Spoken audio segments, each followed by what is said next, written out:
नमस्कार. सादर करत आहे ठाणे वार्ता. ठक घडामोडी.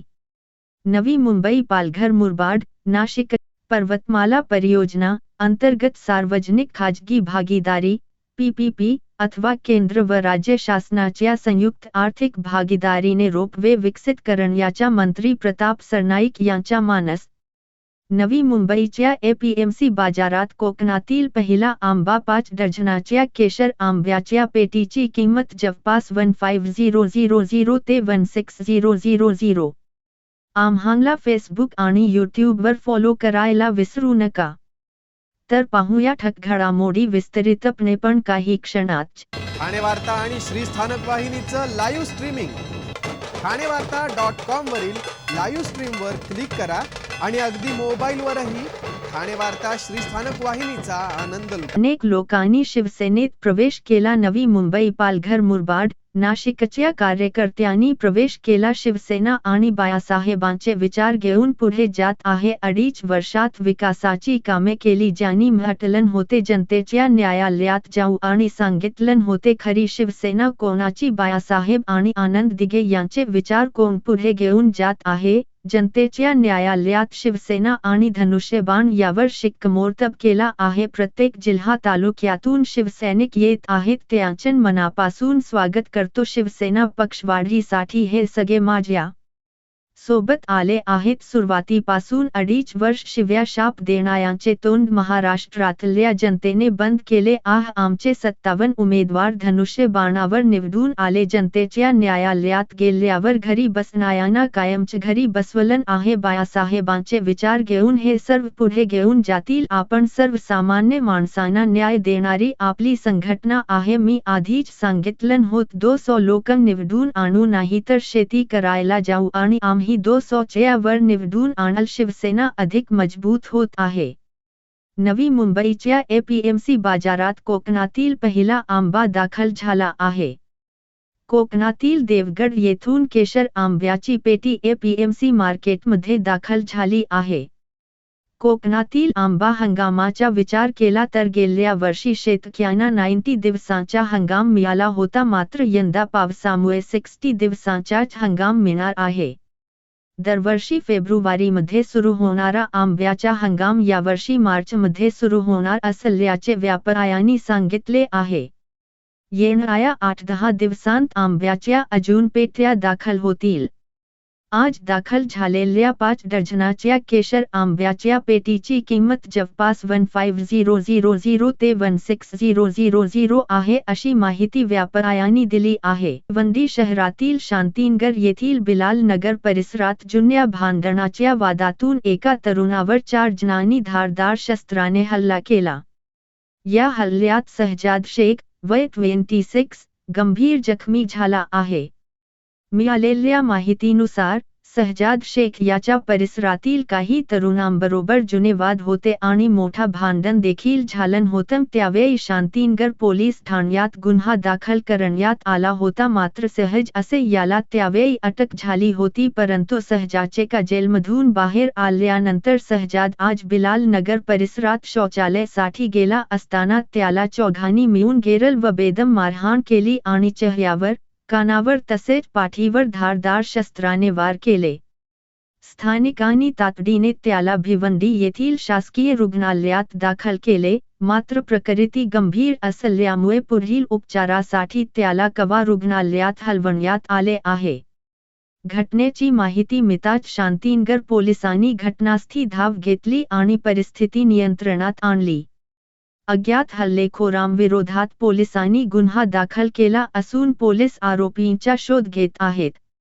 भिवंडीतील या घटनेमुळे विकसित भारत 2047 या महत्त्वाकांक्षी प्रकल्पाच्या लक्ष्यप्राप्तीच्या दृष्टीने केंद्रीय रस्ते वाहतूक व महामार्ग मंत्री नितीन गडकरी यांच्या अध्यक्षतेखाली होणाऱ्या सर्व राज्यांच्या परिवहन मंत्र्यांच्या बैठकीस महाराष्ट्राचे परिवहन म्हणून मंत्री प्रताप सरनाईक उपस्थित राहणार आहेत. या बैठकीदरम्यान केंद्रीय मंत्री नितीन गडकरी यांची विशेष भेट घेऊन मुंबई महानगर क्षेत्रामध्ये केबल कार प्रकल्प राबवण्यासाठी केंद्र सरकारद्वारे पर्वतमाला परियोजना अंतर्गत सार्वजनिक खाजगी भागीदारी PPP अथवा केंद्र व राज्य शासनाच्या संयुक्त आर्थिक भागीदारीने रोपवे विकसित करण्याचा मानस व्यक्त केला जाणार आहे. मुंबई महानगर क्षेत्र विकास प्राधिकरणाच्या दृष्टीने या प्रकल्पाचे महत्त्व अनन्यसाधारण आहे. पालघर पासून रायगड जिल्ह्यातील उरणपेंपर्यंत पसरलेल्या एकूण क्षेत्रामध्ये नागरीकरणाचा वेग वाढत आहे. रस्ते वाहतूक, रेल्वे, मेट्रो यासारख्या सार्वजनिक वाहतूक सेवेवर दिवसेंदिवस पडणार ताण लक्षात घेता भविष्यात केबल कार सारखी हवाई सेवा विकसित होणे आवश्यक आहे.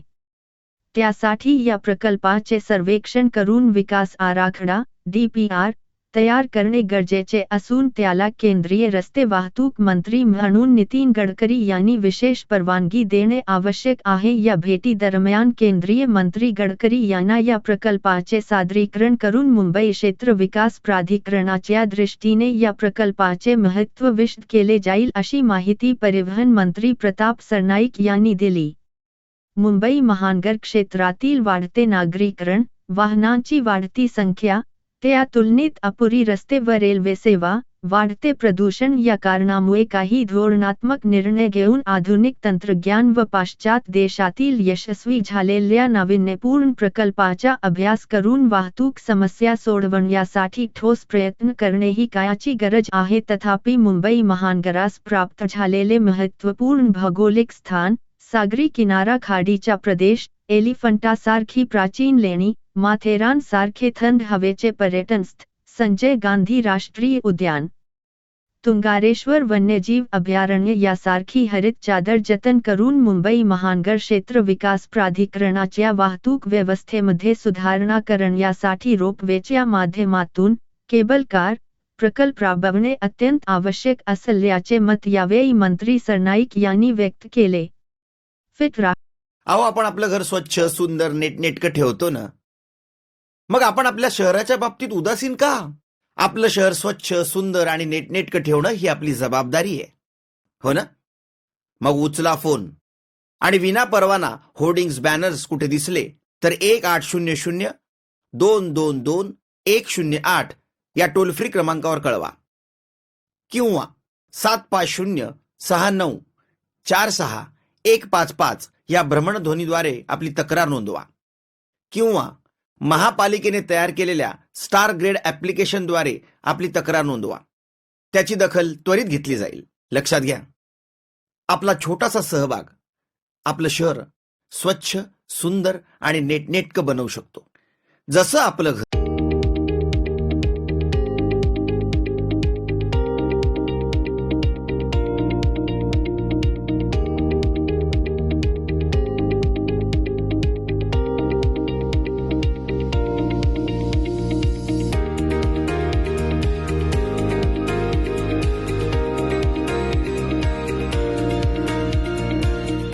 फिट रहा हिट रहा म्हणत रविवारी सकाळी पोलीस रेजिंग डे निमित्त सायकल राईड संपन्न झाली. या सायकल राईड मध्ये 450हून अधिक सायकल प्रेमी सहभागी झाले होते. 4 वर्षांच्या चिमुकलीपासून ते 72 वर्षांच्या ज्येष्ठांपर्यंत सर्व सायकल प्रेमींनी सहभाग घेत आरोग्याचा संदेश ठाणेकरांना दिला. यंदाच्या सायकल राईडची थीम ही राईड फॉर हेल्थ अशी होती. नौपाडा पोलीस स्टेशन ठाणे आणि आम्ही सायकल प्रेमी फाउंडेशन यांच्या संयुक्त विद्यमाने चिंतामणी चौक पासून सायकल राईड आयोजन करण्यात आले होते. अनुभवी सायकलिंग प्रेमीसाठी लांब पल्ल्याची राईड आणि हौशी सायकल प्रेमींसाठी जॉय राईड अशा 2 प्रकारात संपन्न झाली.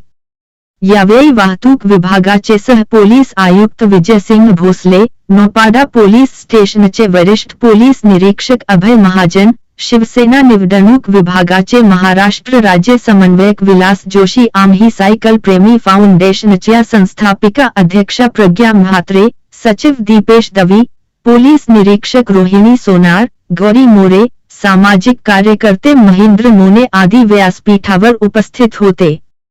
फिट रहा हिट रहा, सायकलिंग करत रहा असा संदेश देत वरिष्ठ पोलीस निरीक्षक अभय महाजन म्हणाले की सध्याच्या काळात मैदानी खेळ राहिले नाहीत, त्यामुळे शारीरिक व्यायाम करून तंदुरुस्त राहणे हे आताच्या काळात महत्त्वाचे आहे. त्यामुळे सायकलिंग, जॉगिंग, वॉकिंग यांसारखे काही ना काही शारीरिक व्यायाम करत रहा. आपले आरोग्य सुदृढ ठेवा असे सांगितले. सहभागी सायकल प्रेमींना जर्सी आणि आकर्षक मेडल देण्यात आले. या राईडमध्ये 4 वर्षीय जिज्ञासा कुंभार आणि 70 वर्षीय दुर्गा गोरे या सायकल प्रेमींनी विशेष लक्ष वेधून घेतले. ठाणे आणि उपनगराचे लक्ष लागून राहिलेली आणि गेली 38 वर्षे अखंडितपणे सुरू असलेली रामभाऊ म्हागी स्मृती व्याख्यानमाला 8 जानेवारीपासून सुरू होत आहे. यंदा पुण्यश्लोक अहिल्यादेवी होळकर यांचे 300वी जन्मशताब्दी वर्ष असल्याने त्यांचे वंशज विधान परिषदेचे सभापती प्रा. राम शिंदे यांच्या हस्ते व्याख्यानमालेचे उद्घाटन आणि पहिले पुष्प गुंफणार आहेत, अशी माहिती व्याख्यानमाला समितीचे अध्यक्ष तथा आमदार संजय केकर यांनी दिली. यंदा व्याख्यानमालेचे 39वे वर्ष असून 8 ते 14 जानेवारी या कालावधीत सरस्वती क्रीडा संकुलाच्या पटांगणात रोज रात्री ठीक 8 वाजता आयोजन करण्यात आले आहे. या व्याख्यानमालेत एकाही वक्त्यांची पुनरावृत्ती झाली नसून दरवर्षी तारीख आणि वेळी गेल्या 38 वर्षांत एकच राहिली आहे. असे वैशिष्ट्य असलेल्या या व्याख्यानमालेला ठाणेकरांनी नेहमीच मोठ्या संख्येने उपस्थित राहून प्रतिसाद दिल्याची माहिती पत्रकार परिषदेत देण्यात आली. यंदा पुण्यश्लोक अहिल्यादेवी होळकर यांचे 300वी जन्मशताब्दी वर्ष असल्याने त्यांचे वंशज तथा विधान परिषदेचे सभापती प्रा. राम शिंदे यांच्या हस्ते 8 जानेवारी रोजी व्याख्यानमालेचे उद्घाटन होणार असून पहिले पुष्पही ते गुंफणार आहेत. पुण्यश्लोक अहिल्यादेवी होळकर हा विषय त्यांच्या व्याख्यानाचा असल्याचेही आमदार संजय केकर यांनी सांगितले. 9 जानेवारी रोजी सुप्रसिद्ध आंतरराष्ट्रीय पर्यावरण संशोधक कुप्राची शेवगावकर हवामान बदल जबाबदारीतून संधीकडे या विषयावर व्याख्यान देणार आहेत. 10 जानेवारी रोजी सद्गुरू वेणा भारती महाराज हे तणावमुक्त जीवनाची गुरुकिल्ली या विषयावर आपले विचार मांडणार आहेत. 11 जानेवारी रोजी वैद्य सुविनय दामले हे आजीबाईचा बटवा खोलून सर्व वयोगटातील नागरिकांना निरोगी जीवनाचा कानमंत्र देणार आहेत. 12 जानेवारी रोजी बार कौन्सिल ऑफ महाराष्ट्र आणि गोवाचे पारिजात पांडे हे बहुचर्चित कायदा वक्फ बोर्डाच्या या विषयावर विचार मांडून नागरिकांचे उद्बोधन करणार आहेत. 13 जानेवारी रोजी सुप्रसिद्ध पत्रकार आणि लेखक सारंग दर्शने हे अटलजींचा वसा आणि वारसा या विषयावर विचार मांडणार आहेत. तर व्याख्यानमालेचा समारोप सुप्रसिद्ध गायिका आरती अंकलीकर टिकेकर यांच्या प्रकट मुलाखतीने होणार आहे. माधुरी ताम्हाणे या त्यांची खुमासदार मुलाखत घेणार आहेत. ठाण्यातील स्टारफिश स्पोर्टर्स फाउंडेशनच्या 6 वर्षीय जलतरणपटू रेयांश खामकर याने विजयदुर्ग येथील अरबी समुद्रात मालपे जेट्टी ते वाघोटन जेट्टी हे 15 किलोमीटरचे आव्हानात्मक सागरी अंतर 3 तासात पोहून पार केले आहे. 15 किमीचे अंतर पार करणारा रेयांश खामकर हा सर्वात लहान जलतरणपटू ठरला असून त्याची दखल इंडिया बुक रेकॉर्डने घेतली आहे. याबद्दल त्याचे सर्वत्र कौतुक होत आहे.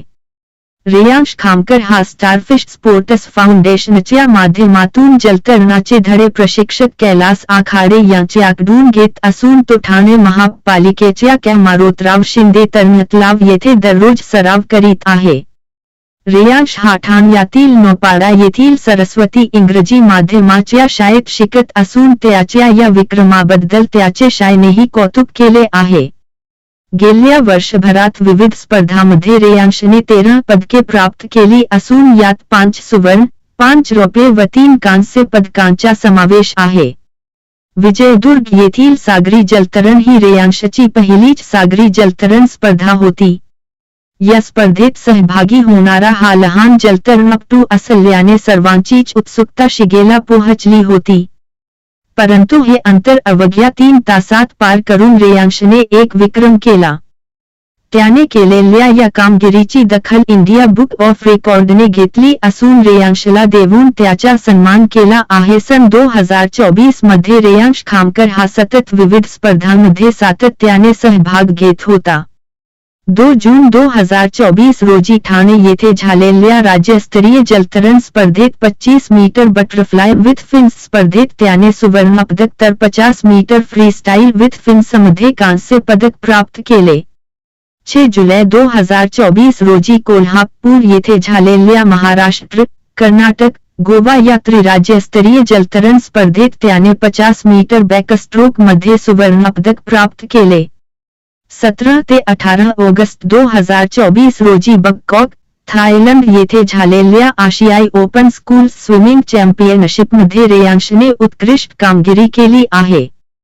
तो महाराष्ट्र एक्वाटिक असोसिएशनने निवडलेल्या 15 जलतरणपटूंपैकी एक होता ज्याने आंतरराष्ट्रीय जलतरण स्पर्धेत भारताचे प्रतिनिधित्व केले होते.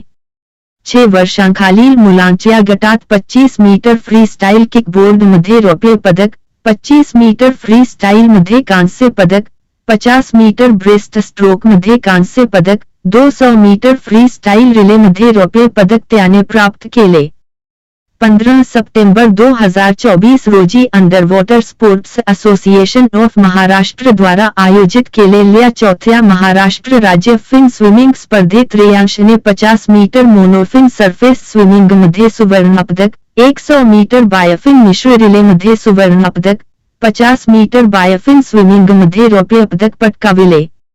सदरची स्पर्धा ही 8 वर्षे व त्यावरील वयोगटासाठी होती, परंतु रेयांशने आंतरराष्ट्रीय जलतरण स्पर्धेत केलेली कामगिरी लक्षात घेऊन 9 वर्षे या वरिष्ठ वयोगटात सहभागी होण्यासाठी त्याला विशेष प्रवेश देण्यात आला होता, ज्यामध्ये त्याने 9 वर्षांखालील जलतरणपटूंशी स्पर्धा केली. 9 ऑक्टोबर 2024 रोजी विबग्योर हायस्कूल खारघर येथे झालेल्या 16व्या विवा इंटरस्कूल जलतरण स्पर्धेत रेयांशने 20 मीटर बटरफ्लायमध्ये सुवर्णपदक आणि 20 मीटर बॅकस्ट्रोकमध्ये रौप्य पदक प्राप्त केले आहे. महाराष्ट्रातील भगिनींना आधार देणारी राज्य शासनाची मुख्यमंत्री माझी लाडकी बहीण योजना. या योजनेअंतर्गत अल्प उत्पन्न गटातील 21 ते 65 वयोगटाच्या भगिनींना मिळणार दरमहा 1500 रुपयांची मदत. अर्ज करण्यासाठी 31 ऑगस्ट 2024 पर्यंत मुदतवाढ. कुटुंबाचं वार्षिक उत्पन्न 2.5 लाख रुपयांपेक्षा कमी असलेल्या महिला पात्र. कुटुंबाकडे पिवळं किंवा केशरी रेशन कार्ड असल्यास उत्पन्नाचा दाखला आवश्यक नाही. पांढरं रेशन कार्ड असेल किंवा रेशन कार्ड नसेल तर कुटुंबाचं वार्षिक उत्पन्न 2.5 लाखांपेक्षा कमी असल्याचा दाखला आवश्यक. योजनेसाठीचा ऑनलाईन अर्ज नारी शक्ती दूत ऍप वरून किंवा पोर्टलवर भरता येईल. ज्या भगिनींना ऑनलाईन अर्ज भरता येत नसेल त्यांच्यासाठी अंगणवाडी, ग्रामपंचायत, वॉर्ड ऑफिस, सेतू सुविधा केंद्रामध्ये किंवा आशाताई बचत गटाच्या CRP यांची मदत उपलब्ध. आता आपल्याला अभिमानानं म्हणता येईल, सुखी आणि सुरक्षित आहे माझी लाडकी बहीण. आपण आपले कार्यक्रम किंवा बातम्या आम्हाला ठाणेवार्ता@gmail.com या ईमेलवर कळवू शकता.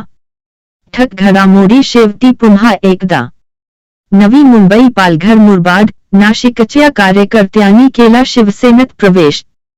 पर्वतमाला परियोजना अंतर्गत सार्वजनिक खाजगी भागीदारी PPP अथवा केंद्र व राज्य शासनाच्या संयुक्त आर्थिक भागीदारीने रोपवे विकसित करण्याच्या मंत्री प्रताप सरनाईक यांचा मानस. नवी मुंबईच्या APMC बाजारात कोकणातील पहिला आंबा 5 डझनाच्या केशर आंब्याच्या पेटीची किंमत जवळपास 15,000 ते 16,000. या होत्या ठाणे वार्ता. आपली एखादी बातमी बघायची राहून गेली असेल तर आपण ठाणेवार्ता.in या आमच्या संकेतस्थळाला किंवा आमच्या फेसबुक पेज संच YouTube चॅनेलला अवश्य भेट द्या. तर मग पुन्हा भेटू पुढील बातमीपत्रात फक्त श्रीस्थानक वाहिनीवर.